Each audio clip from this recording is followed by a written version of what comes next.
Science, technology, humanity, and the unknown. In a world fueled by advancement, it's very easy to get left behind. join us on Dual Horizons for the latest updates in the world of tech. Greetings, Earthlings. Welcome to Dual Horizons, the podcast that covers the latest and greatest in the world of tech. I am your host, Eric. And I'm your host, Cedric. We're brothers, viewing the same world from totally different horizons. This is Season 1, Man Meets Machine. And this season, we're focusing on bioengineering. So, without further ado, let's go ahead and introduce the topic for today's discussion. On today's episode, we're discussing clustered, regularly interspaced, short, palindromic repeats. And that's a bit of a mouthful, so we'll just call it CRISPR. It's funny, when you first mentioned CRISPR to me, I actually thought you were just talking about something in the fridge. I know, right? I had no idea. Yeah, That's actually, what I thought it was. I was like, what? But yeah, so we're talking about CRISPR today on today's episode. Just a little caveat. Myself, I am not a, confirmed scientific expert mind that can give you the rundown on this. Do not take my word as gospel. Yeah, same here. I am just a curious dude that just loves tech. Yeah, we're really curious about technology. So don't, get up in arms if anything that we say seems a little bit off. We're not at all experts in this, but we do find this stuff interesting. So we're going to just have a quick conversation about it. Absolutely. And anything that we say is absolutely our own opinion, does not reflect any organization or anything like that. And our opinions are completely separate. Yes. We don't discuss what we're going to talk about beforehand. We just get here and start going. Right. That's right. All right, cool. So let me go ahead and just kick it off here. So what is CRISPR? Okay. So I'm actually getting this definition from sciencenewsforstudents.org. So essentially, in a nutshell, what I understand CRISPR as is CRISPR is a genome editor. So think Brave New World. We're editing genes, animal and plant genes. So how does it work? Okay. So here's a definition from sciencenewsforstudents.org. Scientists start with RNA, whatever RNA is. It says that RNA is a molecule that can read the genetic information in DNA. The RNA finds the spot in the nucleus of a cell where some editing activity should take place. Most of the genetic material in a cell is stored in the nucleus. This RNA that acts as a guide shepherds Cas9. Cas9 is another word for CRISPR. To the precise spot on DNA where a cut is called for. CRISPR then locks onto the double-stranded DNA and unzips it. This allows the guide RNA to pair up with some region of the DNA it is targeted. CRISPR snips the DNA at this spot. This creates a break in both strands of the DNA molecule. The cell, sensing a problem, repairs the break. And when this break is fixed, it might disable a gene, which is apparently easy. And alternatively, the repair might fix a mistake or even insert a new gene. So you can actually create new genes in an animal or plant that may not have previously been there using CRISPR technology. So that's the definition from the website. So what can it do? CRISPR can quickly and efficiently tweak almost any gene in any plant or animal. Researchers already have used it to fix genetic diseases in animals, to combat viruses, and to sterilize mosquitoes. They've also used it to prepare pig organs for human transplants and to beef up the muscles in beagles, apparently. Okay, so I don't know why you want to beef up the muscles in beagles. Are beagles weak or something? I mean, maybe. I myself, I've never been much of a beagle fan myself, other than like maybe Snoopy. Yeah. Yeah, he's okay. He's all right. Sometimes it's Thanksgiving, so we'll see him tomorrow, right? We will see him tomorrow. Wow, right. way to date the episode, though, man. All right. So that's CRISPR. That's what it does. There's definitely more about it. It's definitely more to CRISPR than what we just said. So, obviously look it up and see for yourself what CRISPR can do. And, what's funny is that, like, as I was discussing with some friends that, this episode's going to be about CRISPR, I was actually amazed that when I brought that name or that word up, how many people actually did know. Yeah, I just brought it up at that meeting I told you about just the other day. Everybody just automatically knew, like, oh yeah, and even the article that we're going to talk about in a few seconds here, most people have heard about this situation. So let's just jump into this article here. Yeah, let's do that. So this article is from NPR. Title reads, Chinese scientist says he's first to create genetically modified babies using CRISPR. Most people have heard about this. So this has been out for a minute. When did this article come out? It came out November of last year. So yeah, it's been a while. People have obviously seen this. Yeah. It's been a while. It's been a year since we found out. Yeah. He used it. Oh, right. So that's even some more to bring in. It's been a year since we found out. And I guess I'll go ahead and get us into the story. I brought this over to Eric and let him know there was this scientist. I'm gonna give you pretty much a synopsis because we'll have the link in our description, and you can look at the article right in the description and kind of catch up. But there's the scientist. He Jian Kui of the Southern University of Science and Technology in Shenzhen. I think so. Shenzhen, China. And he is the first person to use CRISPR in order to remove what would be a doorway for HIV from twin babies. The father of the babies is HIV positive, and what he claims to have done was use CRISPR to remove the doorway where HIV would have entered the embryo. And he says that they were born happy and healthy and that they are cured of HIV. Now, he is already championing this breakthrough, which it is. It is a breakthrough. But what has to be noted is that the science community, prior to he ever actually doing the surgery, already said that there's not enough information to see what CRISPR could do to a gene down the line, which is like some of the things we've already discussed in terms of possibly creating a brand new gene, the social implications of it, possibly removing back some type of gene that keeps us from getting super influenza or something like that. Right, and also in the article, like it isn't just. There's a lot of negatives in the article. A lot of people are mad at him about this. Even the people that actually had to deal with the creation of the technology, the actual development of it. And I think it said in the article that what he did may put the children at risk or higher susceptibility for the West Nile virus, something like that. And exactly, like the issue is that there hasn't been enough long-term science done to prove that this is something that is safe to do on humans. Science hasn't gotten to this point yet. Now, but we do have to recognize that he also, Jian Kui, when he did this procedure, he's pretty much saying, hey man, like we have the technology, we have the ability to help people.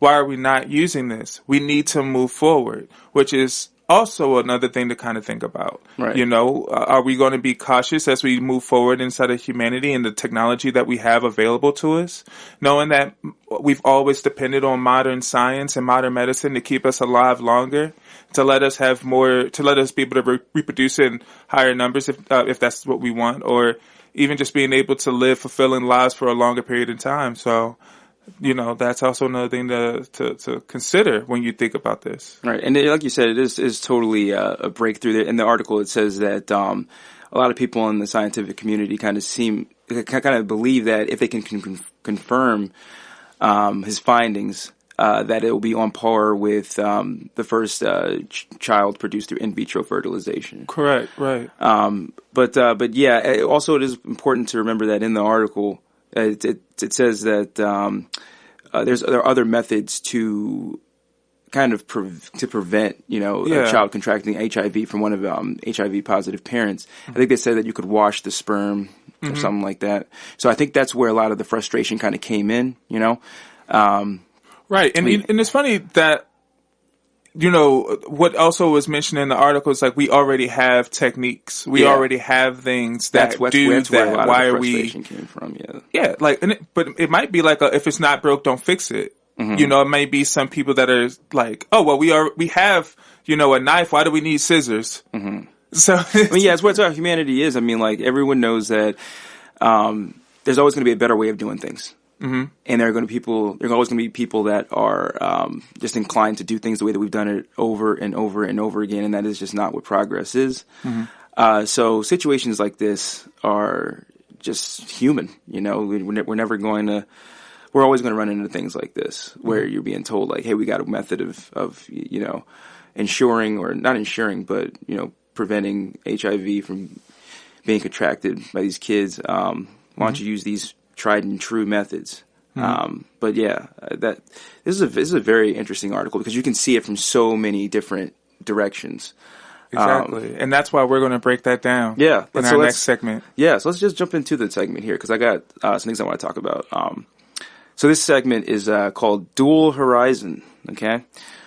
We're going to discuss what we believe may be the positive impact that this technology is going to have on humanity, the future of our species, and also the negative implications too. So let's start with the first part of the segment, the light horizon. So do you want to start this off with some of the positives? Great things, the positives of CRISPR, the positives technology is going to have on our species, yeah. Well, yeah, I could. On the positive end, this is progression. This is modern medicine really pushing itself, and we right now have a lot of. There are diseases that we know have been really pesky for human beings, between cancer, AIDS, HIV, herpes, the flu, dance fever. Those things. So there's a lot of issues that we have to start to figure out how we're going to address. And I think people have been waiting for bigger breakthroughs. I think in terms of with all the technology that has now existed, or has come to exist in just a few years, Eric and I, I'm not going to age us, but we were around when you had, during dial-up. We use dial-up. Right. Imagine if we just stayed in a world where dial-up was just, you got dial-up, you can get this picture load in literally 5 minutes, just scrolling up the screen. Come on, could you imagine life if we still had dial-up? If we still had dial-up, I think I would still be just as obsessed with the internet because I was crazy obsessed with the internet as soon as we had dial-up. Well, you dealt with it, you know what I mean? You're still downloading on Napster, you didn't care, you know what I mean? And some people really did. They're just all right, this works. I never would have thought of social media. I never would have thought of that. Social media could not exist on the level that it is right now if we had dial-up. Come on now. And sidebar, we pioneered the internet. I'm just going to say millennials. We got in there and we made it right. So I'm just saying. Did we? Anyway, I don't. We made it wrong. Okay, I got you. But anyway, sorry. As far as this, the medical implications, yes, modern science, we've been trying. I have not seen as much discoveries or movements when it comes to modern science, and that's honestly why this season bioengineering is something that I'm so excited about because I do want to hear about how we are utilizing machine or technology and medicine to improve humanity, and this is a great example of that. With CRISPR, what you're going to be able to do is you could potentially keep certain diseases that still exist to this day out. We could snip that out. For us, African Americans, sickle cell anemia is something that still plagues us. Even I don't know. Anemia, things like that, things that you're genetically prone to have, male pattern baldness, things like that, or now we're just using CRISPR for vanity. I know, no, that's some people will be using CRISPR for vanity. Yeah, they had designer babies in the article. Yeah, exactly. And so we'll talk about that as well. That's like the dark horizon. It is some kind of dark. But the positives in this is that, like, yes, like there are going to be ways that we can prevent diseases from happening, debilitation, also like just maybe even just physical deformities that may occur. Also, just depending on just the pregnancy, depending on what may have happened during the pregnancy, some type of trauma that may have happened to the mother, maybe some type of disease that the father has. We can really kind of knock that out. And so that's something that I see as a positive. How about you? I'll be honest with you, man. I do not see many positives of this technology at all. Do you see one? Do I see one? I mean, kind of in line with what, honestly, what the article was talking about with HIV and all that, I can see a positive in that a little bit because, like, me personally, I've always kind of considered sexually transmitted diseases to be like sort of like a punishment. You know what I mean? For being like loose. You know, like you weren't safe when you were doing your business. You know, so I've always seen it as kind of a punishment. But if you're a kid that gets like some sexually transmitted diseases and you didn't make a conscious decision to be unsafe, you know, and you can get that removed, then yeah. I'm 100% on board for that, I think, and that's probably the only positive application that I can see with this technology at all. I see a lot of negatives, and the article kind of spelled out a few of them, but I have even more than the article even suggested. So, okay, well then let's move over to Dark Horizons and keep it limited to 5 minutes. Okay, we'll go to Dark Horizons. Dude, I got like 20 minutes of things that I think this thing. Like, so yeah, the negatives. Okay. I agree with the article completely about not knowing the implications through successive generations. You know what I mean? Mm-hmm. You don't know, because the thing is, these kids that don't have HIV, which is great, that are coming up, they're twins. They made a twin embryo. They turned the embryo into two sets of twins, or a set of twins rather. They're living out there with the rest of with everyone. Breathing on them, taking in their breaths, all these things. And they're going to enter into romantic relationships at some point, and they're going to have children, and they are going to, you know, have a bloodline. We don't know what the effect of that is going to be at all. They could end up having like superhero kids. You never know. Like, they could end up having like, you ever seen Scanners? Scanners. Yeah, ever seen Scanners? I haven't. What? Tell me about it. Synopsis, please. Synopsis. Okay, so basically, I'm going to spoil it for you a little bit. Okay. So, what if you want to see it? It's okay. So, Scanners is basically. I might not see it. Oh well, you should. I think it's a good movie. It's a I'll show you a little clip of it of a guy's head exploding as soon as we're done here. But okay. So it's a psychological thriller. It's a horror. It's what's his name? David Cronenberg. He's the guy that made The Fly, right? Oh, wait a minute. You're talking about Jeff Goldblum. Well, he's in The Fly, but Cronenberg is the visionary behind the one that made it. Yeah, he does body horror. But in Scanners, there's a psychological thriller about these beings that have like telepathic. It's not really telepathic. It's like a cross between telepathic and telekinetic abilities. They can like feel your nervous system, you know, and they can make your body do things. And it's like really trippy.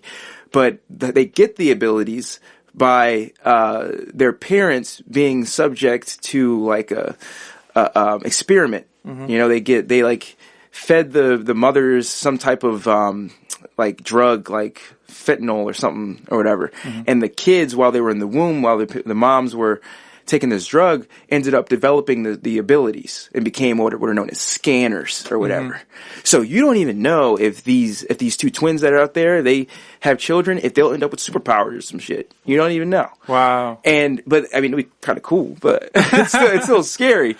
Yeah.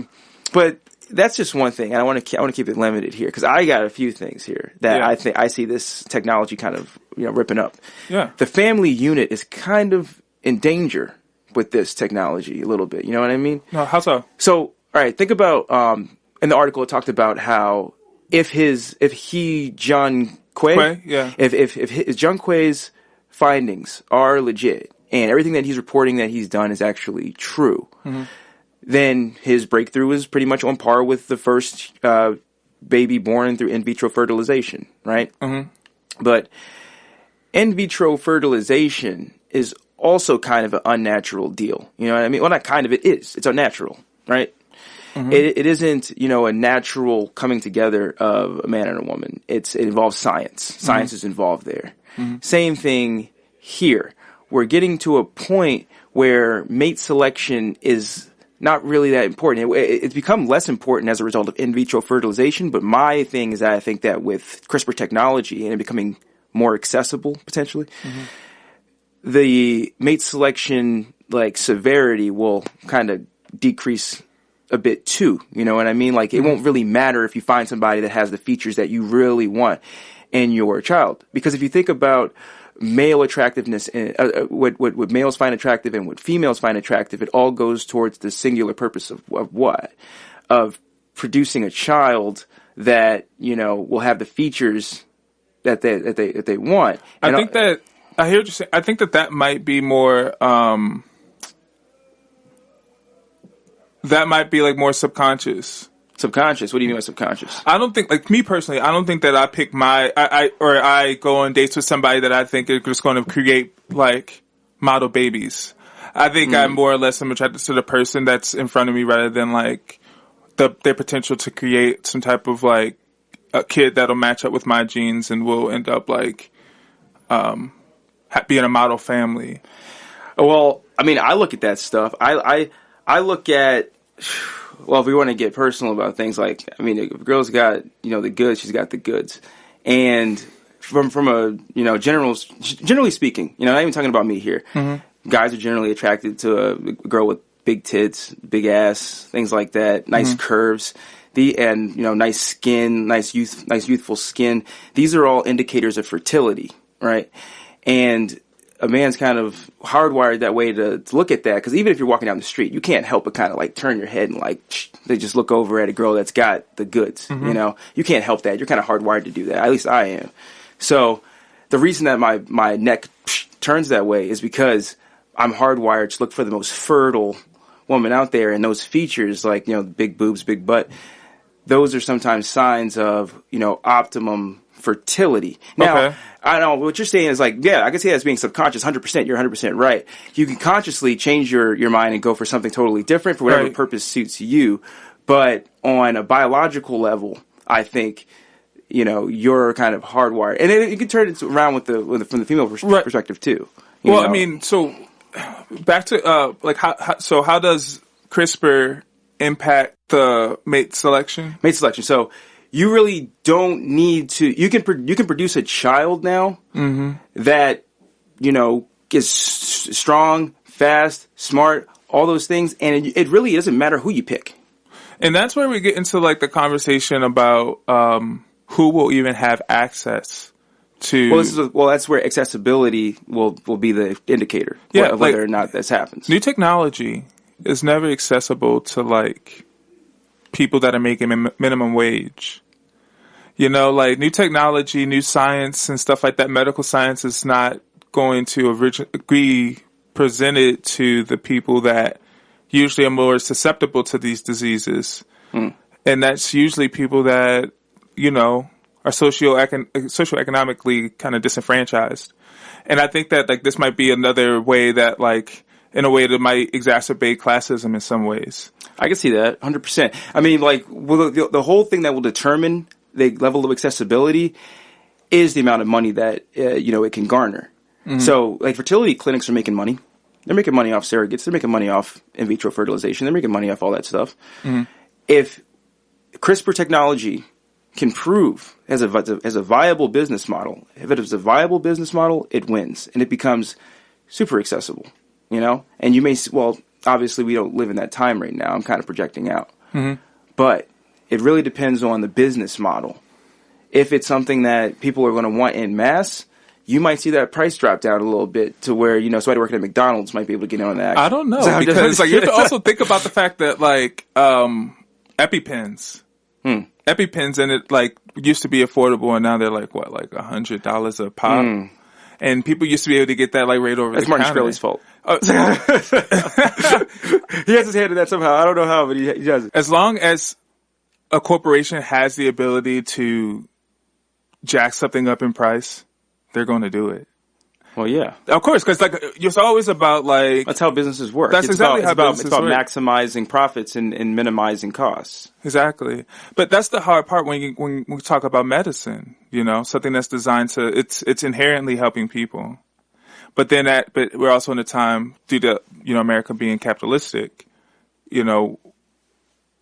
Something that could be used as a positive could be utilized as a negative when you talk about designer babies and creating the next like 5 LeBron James. Well, damn. If we create the next 5 LeBron James, then it kind of doesn't make LeBron James seem that special anymore. You know what I mean? Exactly. It's like The Incredibles. He's just Carl or whatever. It's like right. No, it's like The Incredibles. It's like the superhero in The Incredibles 1. He was like, if everybody's a superhero. Oh, well, hey, do you watch anime? Somewhat. There's an anime called My Hero Academia. Yeah. You watch that? Yeah. I love that. Yeah. And basically, it's like that where everybody's like got a power. If you don't have a power, then it's just like, who are you? Yeah, that's awkward that you're in my eyesight. Yeah, it's like really, if you don't have a power, you're the special one, and everyone else has power is just normal. Normal, yeah. Like you're the one that has to keep up. Yeah, it's going to be like The Boys.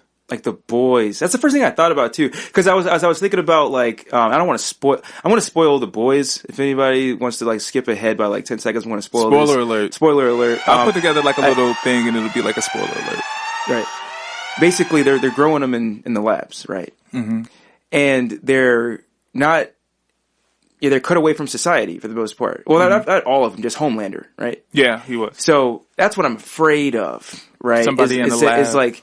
We actually, because the thing is, just like you said earlier, we found out about this guy doing this shit like last year. We don't know like when he was doing, like how long he's been. I think they said that he had done like 7 or something like that. He had 16 like embryos implanted in like 11 women in the article. Like he had definitely done. He was getting around. He was a busybody. He was at this point. He was like a pure own vet. Like this guy's like a super villain or something. Like he's like.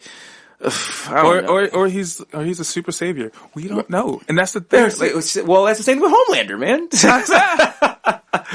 but yeah, so it's like I'm just afraid that that's happening right now. That we don't even know that there's like a superhero being created in a lab somewhere that we don't even know about, and we're gonna find out about it like next year, in 2020, and everyone's gonna be like, "What the hell? Why can this guy fly? Why is he in vision? Like, what the hell? Like."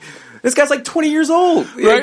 What is he born yet? Last year? And he's 20? Like what? I know. Like people just hanging out there invisible, hanging out in bathrooms, just just like rolling around.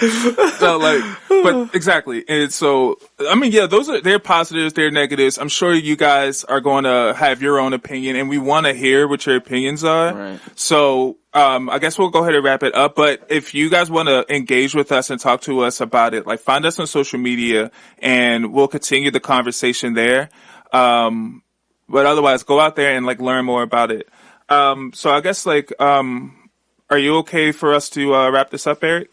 Well, how about you? Do you have any more negatives that you caught out of this? I mean, I know I was pretty vocal about it. No, actually, I think I got what I needed to say, and I appreciate you bringing your perspective. I appreciate you hearing out mine. I hear your perspective. I hear it. I appreciate it. That's how you have a conversation, people. Yeah, that's how you do it. You don't just tell people to like, you don't yell them down. Okay?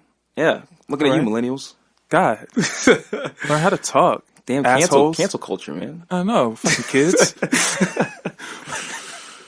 Oh, man. All right, then. All right, I'm ready to wrap it up. Okay. Right. So thank you guys. This has been our first installment of Dual Horizons. Thank you so much for listening. If you guys, gals, or theys liked today's episode, please share it with your friends and fam on social media. If you are a new listener and want to keep up with our stories, please subscribe on iTunes, Spotify, CastBox, or wherever you get your podcasts. Also, don't forget to follow us on Twitter and IG at Dual Horizons. We like to post about other new developments in tech that we don't have time to cover in the podcast. So if you tweet us, we'll probably tweet you back. Also, feel free to slide in our DMs on IG if that's more your style. And if you have any requests for episodes or just want to get in touch with us, you can email us at dualhorizonspod@gmail.com. Don't forget the pod, because I always do when I'm trying to log into the email, and that like messes me up every time. So dualhorizonspod@gmail.com. We check it pretty regularly, so who knows? We may read your request and decide to make an episode from your suggestion. We'll definitely give you a shout out if that is the case. You can find our episode sources in the episode description, our articles and things. So feel free to nerd out to your heart's desire and read up on CRISPR or whatever else we talk about in this season. With that being said, that's a wrap for us. Eric and Cedric signing off. All right, that's it for today. Remember, keep your eyes on the horizon.